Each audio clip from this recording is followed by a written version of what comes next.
You want me to look at you, right? Yeah, something in this area that's... Okay. Yeah, this is fine. Okay, we're rolling. All right, this is an interview at the Division of Military and Naval Affairs Headquarters, Latham, New York, the 8th of March 2007, approximately 1:30 p.m. Interviewers are Mike Russert and Wayne Clark. Could you give me your full name, date of birth, and place of birth, please? Corine Lombardo, October 3rd, 1963, born in Schenectady, New York. Okay. What was your educational background prior to entering service? High school graduate. You went right from high school? Yeah.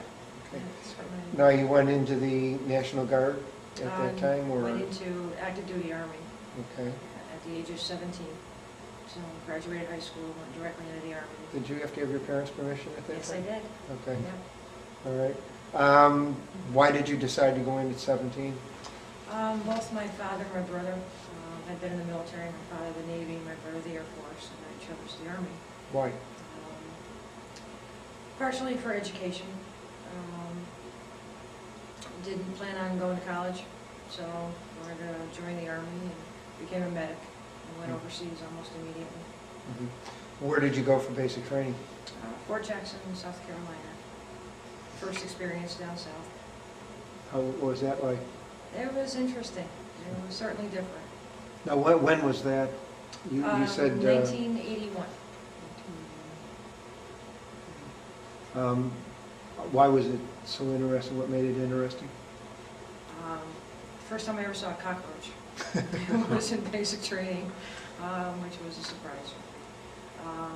Having the opportunity to interact with fellow soldiers, new recruits from all over the country, was very interesting for me. It was just an eye-opener to the diversity of our community and our country.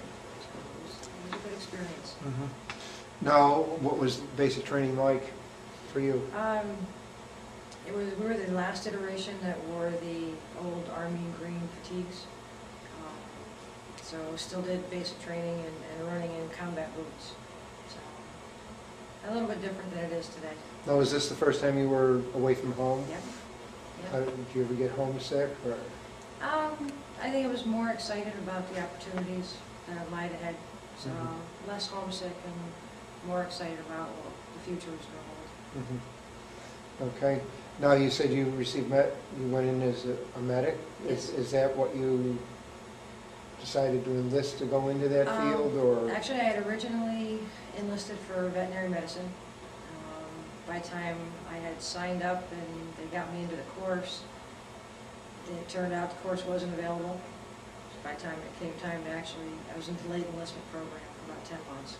So from the time I was in 11th grade and signed up for veterinary medicine, and the time that I actually graduated high school and was getting ready to leave for the course was no longer available.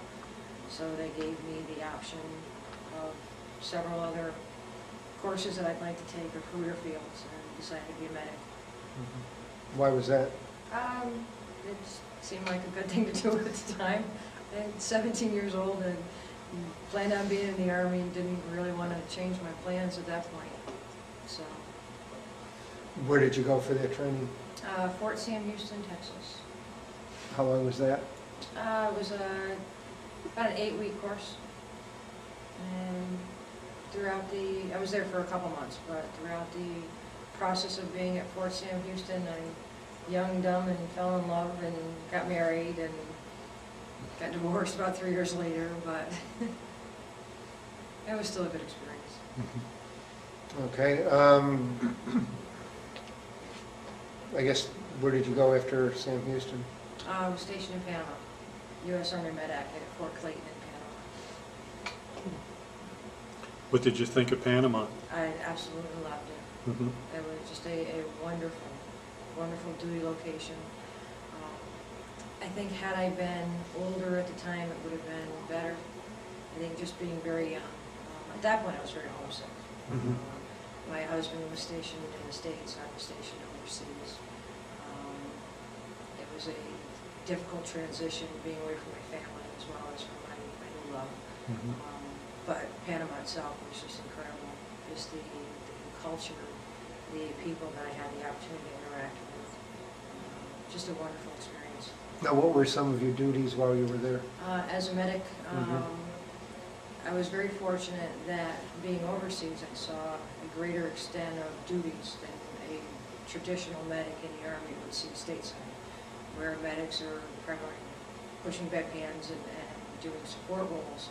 In Panama, because we were short-staffed so often, I was working the lab, drawing blood, did a lot of testing, and just a lot of things that I learned being over there that I would not have the opportunity to do with the stateside. Worked in just about any area in the clinic that they needed assistance with. Now, did you work mostly with military, or did you do non-military, like civilians come in or anything like that? Some or- dependents, Dependents. primarily military personnel, Okay. but we also supported the civilian dependents, and a lot of those were Mhm. Panamanians. Okay. I guess, how long were you in Panama? Just over a year. And again, it's an experience. Certainly helped to teach me an appreciation for the United States that I didn't have prior to leaving our country. So, I was So living you in- lived on base, though? Yeah. Okay. Yeah, lived in the old U.S. Army Medac was the old mental institution, Casa de Loco. So that was an experience in itself. Did you get to travel at all while you were down there? Did a little bit of travel. Mhm. Had the opportunity weekends to get to different beaches and beautiful, beautiful countryside. How were you treated as an American there? Oh, very well. Treated well. Where did you go from Panama? After leaving Panama, I came back to the United States and got out of the Army. Was pregnant with my son. So, What was the date?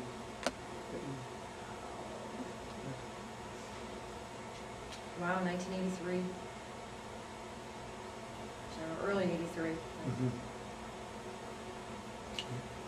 Well, moved back to New York, and my son was born in May of 1983, and then moved around. Moved down to Atlanta, Georgia for a period of time, and then moved back up to New York. And then I joined the National Guard in 1986. Same recruiter who had recruited me into the Army had gotten out of the Army, went into the National Guard, and then contacted me when I moved back to New York to see if I'd be interested in joining the National Guard. Who was that? Rick Pecoraro, Okay. third first class Rick Pecoraro. Haven't seen him in many years. Why did you make the decision to go into the Guard? I think a lot of it was I wanted to continue in uniform, wanted to continue with my military service. After speaking to him and learning more about the National Guard, decided that it was ideal for me, part-time service. So, shortly after joining the Guard, I became full-time at the New York State Division of Military and Naval Affairs, and I've been uniformed full-time ever since. Now I noticed you have a bachelor's degree now. You received that while you were, Currently working on that. you're working on it, okay. Going through the National Guard Tuition Assistance Program. So, taking a 14-month accelerated program. Do you Through mind where? asking what- Through Nyack College. Okay. Okay, and in what area? Organizational management. Okay. What duties did you do, I guess talk about what you did or are doing with the Guard? Well, when I joined in '86, they talked about a lot of different opportunities being in the National Guard. One of those was photojournalism. I had never really picked up a camera. Knew very little about photojournalism, but it sounded something that would interest me. And when I talked to Major Don Maurer at the time, he explained to me what the National Guard did, what the public affairs career field was. I immediately decided it was something that I'd be interested in, and started as a darkroom photo technician, processing black and white film in a dark room. And from there, continued on to basically every aspect of public affairs. Ran the community relations program for the state of New York for several years. Worked with media facilitation, and telling our soldiers' story, and getting our soldiers to media outlets to talk about what the National Guard missions are and what their training has been. Let's see, I also do command information through photojournalism, where I actually write news stories, feature stories, and do photography of our soldiers, airmen, and women, as well as the Naval militia and different aspects of the National Guard. And I've been doing that for about 20 years now. I currently run the Environmental Public Affairs Program for the state of New York. So that's dealing with all aspects of construction projects, anything that has an environmental impact, anything that the National Guard training or facilities or equipment are involved in. So I enjoy it very much. Okay. You ended up in Iraq. Yes. When were you deployed? In May of 2004, we were deployed to our post-mobilization training, pre-mobilization training, excuse me, at Fort Drum, New York. And we were there until about December or January of 2005, where we went into Tikrit, north central Iraq. Now, how did you go overseas? The whole unit flew over? Or? Yeah. Okay. Yep. Okay. And how many people with your unit went over? We had approximately 300 from the 42nd Infantry Division headquarters company. Okay. About 300 soldiers.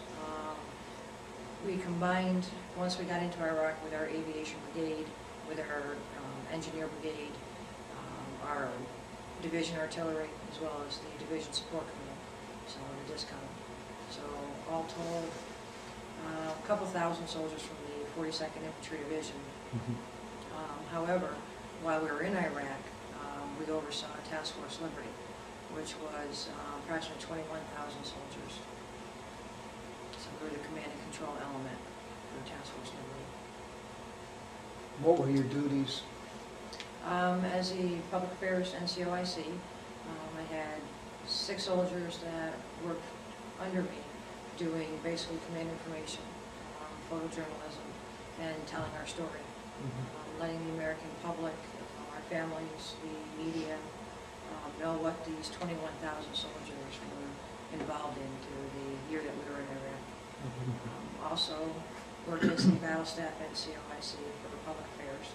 So I had almost a bird's eye view of what went on in our area of operations throughout the 10 months to a year that we were there. Responsible for the welfare and well-being of the soldiers that deployed with me.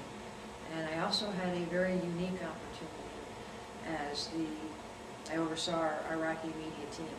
We had 2 female Iraqis that translated our press releases so that the Arabic nation or the Iraqi people would have a better understanding of what our U.S. forces and coalition forces were doing while we were in Iraq. And in building a relationship with them as well as a friendship with them, was able to do a lot of training in journalism. So just that whole concept of a free journalistic society and attribution, verifying your quotes, verifying the resources and the factual information you're receiving. So it was an excellent opportunity to help them develop their skills as journalists. And one of the ladies went on to actually publish a women's magazine shortly before we left. Did you ever stay in contact with these women at all? I email occasionally. Haven't had as much contact as I would like to. A lot of that's just with my college degree program and raising a family. Yeah, just a wonderful experience. Were you ever under fire while you were over there?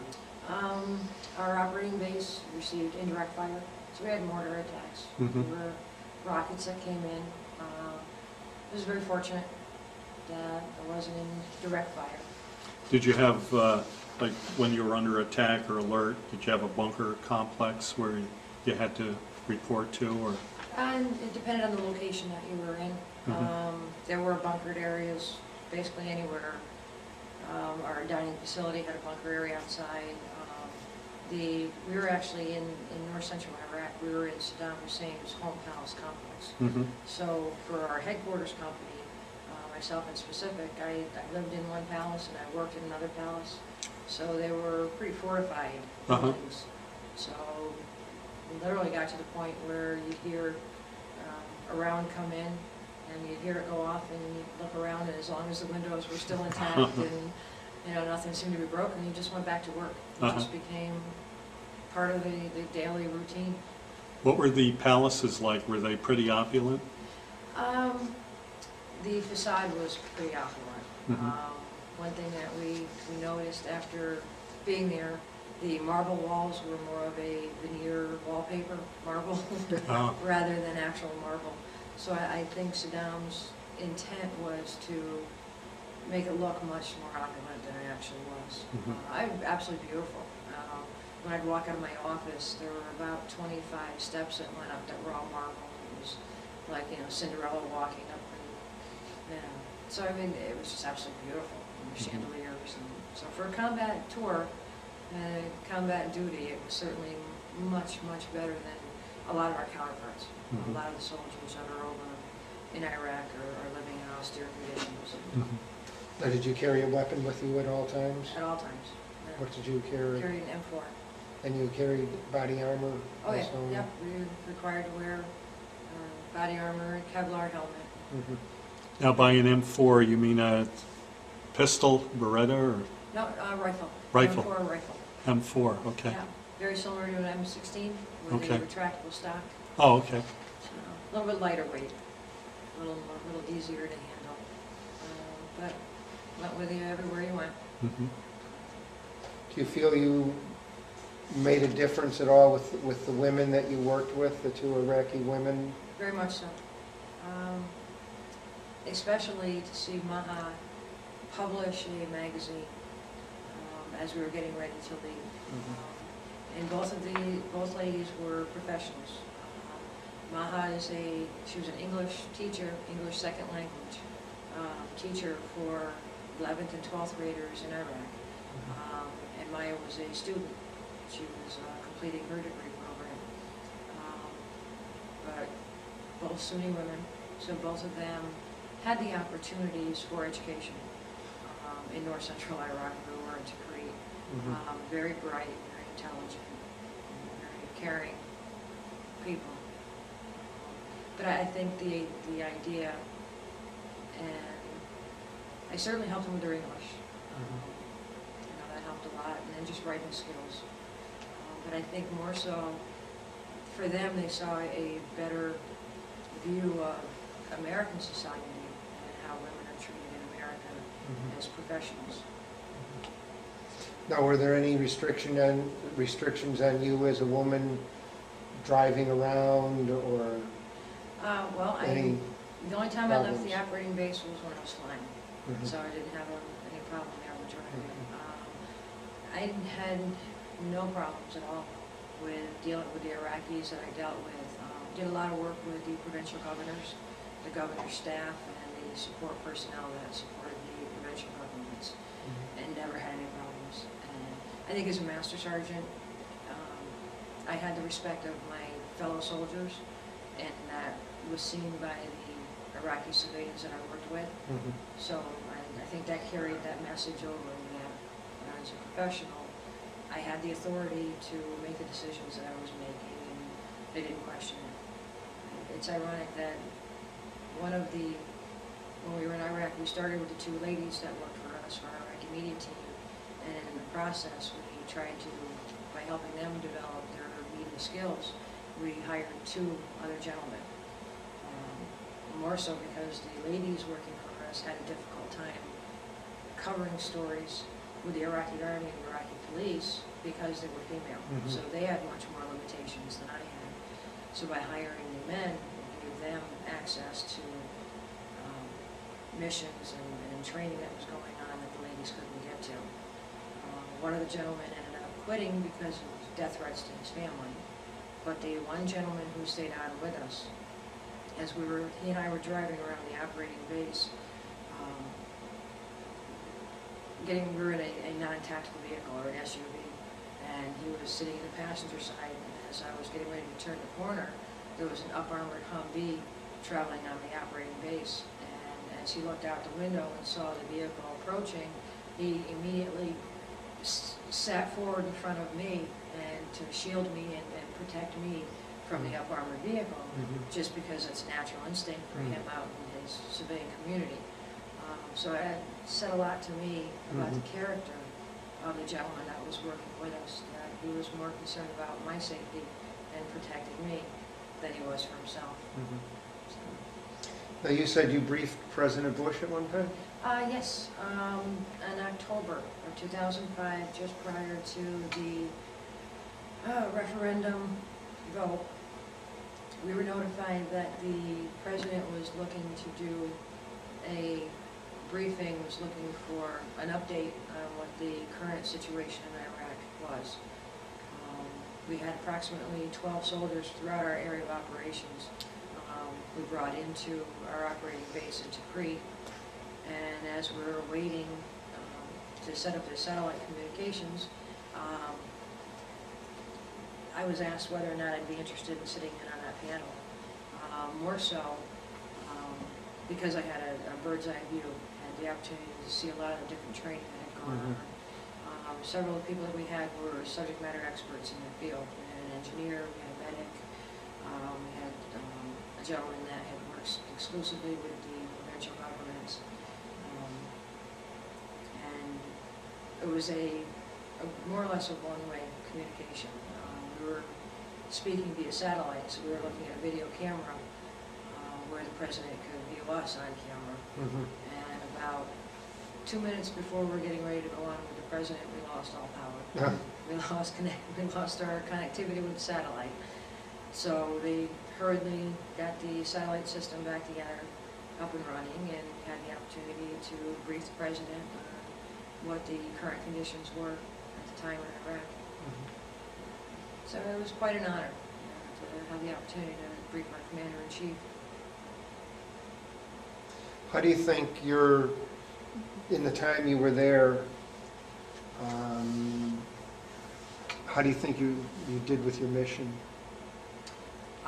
Myself personally? Yourself or personally. Division? Personally, I'm very proud of the accomplishments that we made. Unfortunately, the American media, in my opinion, didn't tell the whole story of what we were doing while we were over there. There was a lot of information that we were sending out on a daily basis, that because it was good news, because it was talking about the billions of dollars of reconstruction projects that we were involved in, or the hospitals that we were helping to reconstruct, the power plants that were being reconstructed, the power that was being provided to the Iraqis in North Central Iraq. A lot of the good news didn't seem to be making it back home, and it was very frustrating. But it just kept pushing us even further in our job and helped encourage us to continue to do more.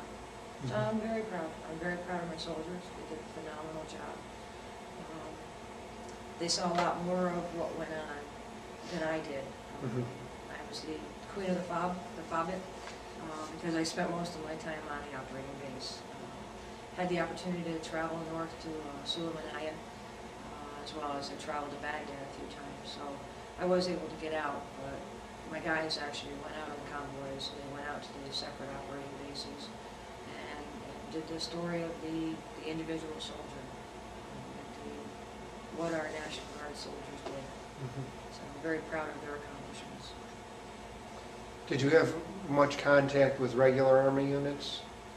You yourself, or? Well, we had a mobile public affairs detachment that was assigned to us in the 22nd MPAD, which is part of the 82nd Airborne Division. And we worked in close quarters with them on a daily basis. How did they treat you as a guard as opposed to regular Army? We didn't have a problem. As public affairs professionals, we interacted as peers. So didn't have any problems there. We had active duty units that were assigned to our task force, and if anything I think the impression of the National Guard was elevated for the active duty personnel. Whatever misperception or impression they had of the National Guard prior to deployment, I think the 42nd Infantry Division was very successful in increasing their opinion of the National Guard. Okay. When did you leave? November 2005. Before you leave Iraq, are there any other stories or any anecdotes that you recall that you wanted to mention? Well, a lot went on for the year that I was gone, at least from the personal side for my family. They were tremendously supportive. From the time we got the alert order until the time that we deployed. While I was in Iraq, I started out with a 2-drawer cabinet of comfort food that was sent for my husband. Everything from the hot chocolate to the noodles to the green beans to the black olives, whatever you could think of that I may or may not be able to get when I was in Iraq. From a 2-drawer cabinet to a 5-drawer, double-door supply cabinet. So I just constantly received things from home, and it was if the DPAC wasn't open, they knew they could come down to our office, and those doors were open to anybody that came through in need of candy, food. I still have probably 2,000 Tic Tacs in my office, but never got eaten. But if you ever asked for it, it was sent. What kind of food did you have while you were over there? Oh, the KBR did a phenomenal job. There was never a want for food. Now, by KBR, what does that stand for? Kellogg Brown and Root was the contract Okay. company that supplied the food services to the coalition, or at least the American forces. And they ran the dining facilities for each one of the operating bases. And food was plenty. And the lettuce smelled like bleach, so I couldn't eat lettuce for quite a while. But under the circumstances, it was better bleach than not. But yeah, there was never a problem there. We had a Philippine gentleman who ran a little ice cream stand. We even had an ice cream cart in our DPAC. That's how spoiled we were. Because of my hours, I would get to the dining facility just prior to the closing. So as I would sit down with my dinner, he would put ice cream aside for me and then bring it over to me just prior to the dining facility closing. So it just wonderful people. I mean, everyone just went out of their way to try to support each other. But my family did just an incredible job. The year that I was gone, our dog passed away in June. My husband lost his father in July, and then our son passed away in August. So it was very difficult, especially for my daughter, who was 13 now, so 11 and 12 at the time of my deployment. It was a very difficult period for them, and they did a phenomenal job. So, my son had sent us a letter on Memorial Day in May talking about just how proud he was of the soldiers in the 42nd Infantry Division and myself, and just what we were accomplishing, and how strongly he felt about the mission that we were on. And didn't realize at the time that he had learned just prior to that he was going to require a heart transplant. Never told me. He was more concerned about my well-being and my mental state while I was over in Iraq. So it was a surprise to find out when he passed away in August. How old was he? He was 23. So, yeah, so it was difficult. But we were blessed to have him for as long as we did. He was born with a congenital heart defect. So we knew that he'd always wanted to be in the military, and that was probably one of the things that he regretted the most, was not being able to serve his country. But he was very proud of my accomplishments. So yeah, and I came home from the services, and then I went back. I went back to bring my soldiers home. So my family was very supportive again. We were just explaining to an 11, 12-year-old why you feel the need to go back to bring home your soldiers. It was a difficult process, and she just never thought twice that I wouldn't. So I'm very fortunate that I have tremendous support from my family. Now, when you came back, what kind of reception did you get? You came back with the whole unit at once? Oh, yeah. Yeah, very supportive. Mhm. You know, the family readiness group and, you know, the families that saw us off were there to see us come home. Mhm. And we had a freedom salute, which I think is a tremendous program that the Army, or at least the National Guard, is involved in. And it's setting aside a specific time for all of the soldiers to collectively meet, excuse me, to be recognized for their accomplishments, to be recognized for sacrifices, especially for those in the family, for their sacrifices, and then all the support that our family and community and neighbors provided while we're away. Mhm. And they wait about a month until after you've been home, so it's really great. Mhm. You see these people that you spent the last year and a half with that have become a part of you, and then you don't see them for a month, and then you realize how much you missed them when you get back together after that month. So that's a great program. So, but yeah, very supportive. How long do you think you'll stay in the Guard? At least another 13 more years. I hope to retire with at least 37 to 38 years of federal service. So, How do you think, with, even since you were over there last, the Guard has been pretty well stretched. How do you feel about the role of the Guard now and the way it's being stretched? You know what I mean? Yeah. You know, um, especially being in public affairs. Yeah. Well, I joined 20 years ago. I knew when I joined the active duty, I knew when I joined the Guard, that when I raised my hand and stated my oath, that I was, you know, here to defend my Constitution and my country and the citizens of the state of New York. And I was I consider myself to be very fortunate that it was 20 years before I was called to make that sacrifice. I wouldn't hesitate to go again. Not to say that I'm going to volunteer to go again, and that's more so because of my family, to not put them through the sacrifices that they made in my absence. But I wouldn't hesitate to do it again. There's a very good possibility I will be called up again, and my family knows that. It's part of everyday conversation because it is that close to reality.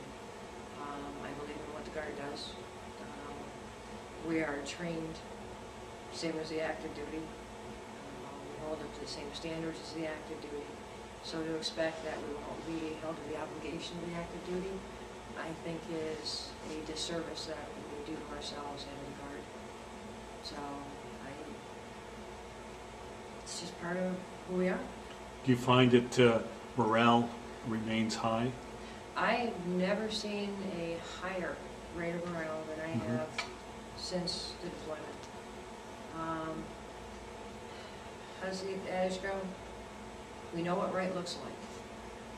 And I think that has a tremendous impact on our soldiers and morale. There are soldiers that are enlisting and joining because of the opportunity to do what we're currently doing on the war on terror. There are some soldiers who are getting out because of it. And if they're not prepared to perform what's required of them, then they should be out. Mhm. And it's for a myriad of reasons. Family members, spouses that don't do as well as mine when it comes to deployments. And I understand and appreciate that. But that's an individual decision people have to make. But I see tremendous morale. I really do. Okay. Now, since you've been in since '81 in the military, with a little rest in between, how do you think being in the military and the service has affected your life? It's made me a leader. And probably the most profound effect has taught me to lead, to be comfortable leading. And it's been my purpose for the last 20-some odd years. Mhm. So, and it's helped me at my home and raising my children. It's just made me a much stronger person. Okay. Okay, well, thank you very much.